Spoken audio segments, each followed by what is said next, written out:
تو تنہائی میں جب ہوتے کسی چیز کو بھی دیکھتے, غور کر رہے ہوتے تو لگتا کہ جیسے یہ چیز بول رہی ہے. ایک دفعہ آپ اپنی انگوٹھی کو دیکھ رہے تھے, انگوٹھی پہ نظر پڑی تو انگوٹھی سے آواز آتی ہے, تم کو اس کام کے لیے پیدا نہیں کیا گیا, تم اس کام کے لیے نہیں آئے دنیا میں. تو سمجھتے کہ شاید کوئی خیال ہے. آدمی جب کسی چیز پہ نظر گاڑتا ہے تو ایسے لگتا ہے کہ جیسے اس کے اندر سے آواز آ رہی ہے, حالانکہ ایسا نہیں ہوتا, وہ خیال ہوتا ہے اس کا. تو انہوں نے بھی یہی سمجھا, جب کبھی کسی زیور کو دیکھتے, مالا کو دیکھتے, جب کبھی کسی چیز پہ نظر پڑتی تو وہ یہی سمجھتے کہ خیال ہے. لیکن ایک مرتبہ تو حد ہو گیا. آپ شکار کرنے کے لیے جا رہے ہیں, شکار کے پیچھے جب بھاگے تو وہ شکار آپ کے نشانے پہ تھا کہ ایک دم سے مڑ کے اس نے یہ کہا, ابراہیم بن ادہم تجھے ان کاموں کے لیے نہیں اللہ تعالیٰ نے پیدا کیا.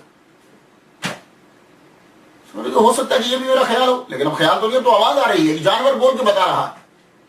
تو ٹرننگ پوائنٹ جو ہے وہ کیا پوائنٹ تھا کہ آپ محل کے اوپر والے کمرے میں سوئے ہوئے, رات بھیگ گئی ہے, رات گہری ہو چکی, دربان جو ہے وہ بھی بیچارے اونگ رہے ہیں.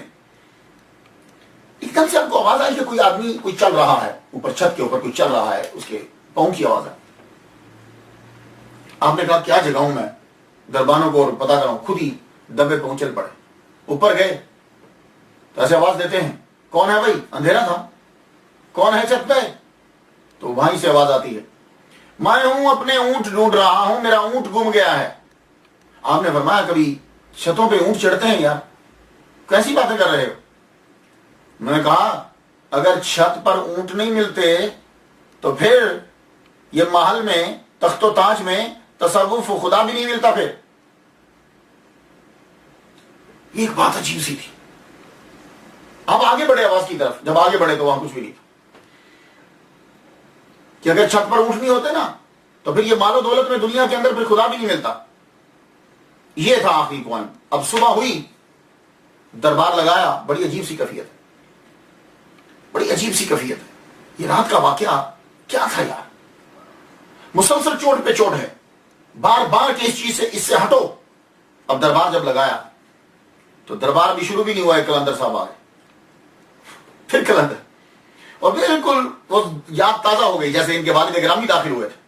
وہ کلندر آئے, آتے سیدھے ہی ابراہیم بن ادہم کے سامنے کھڑے ہو اور یوں تخت لگا ہوا ہے, ایسے ایسے دیکھنے لگے.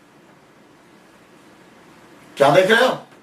میں آیا تھا کہ کچھ عرصہ قیام کرتا یہاں, لیکن میں دیکھ رہا ہوں کہ یہ رہائش کی جگہ نہیں ہے, یہ تو سرائے ہے, ان ہے یہاں تو بڑی جلدی سے نکلنا پڑے گا. کہا بادشاہ, کیا کلندر کیسی باتیں کر رہے ہو, یہ دربار ہے, بادشاہ بیٹھے ہوئے ہیں, تم اس کو سرائے کہہ رہے ہو. کہنے لگے اچھا, تو ابراہیم بن ادہم سے مخاطب ہو کہنے لگے کہ آپ سے پہلے کون تھے؟ کہنے لگے مجھ سے پہلے میرے نانا, ان سے پہلے ان کے ابا, اس سے پہلے ان کے ابا. اچھا, تو پھر بادشاہ سلامت یہ بتاؤ کہ اس کے علاوہ سرائے کس کو کہتے ہیں؟ سرائے اسی کو تو کہتے ہیں کہ جہاں آئے تھوڑی دیر قیام کرے اور چلے جائے. بس اتنا جملہ کہا, کلندر غائب. اس کے بعد ابراہیم بن ادہم جو ہیں وہ وہاں سے اٹھ پڑے. آپ نے سب کچھ چھوڑ دیا, اتارا سا, جو چیزیں تھیں جس سے بادشاہ کی بو آتی تھی سب کی سب چیزیں اتار کے آپ نیشا پور چلے گئے. نیشا پور میں جب آپ پہنچے, وہاں ایک غار تھا, اس غار کے اندر آپ نے قیام فرمایا. 9 سال تک نیشا پور کی غار کے اندر جو ہے وہ آپ نے قیام کیا.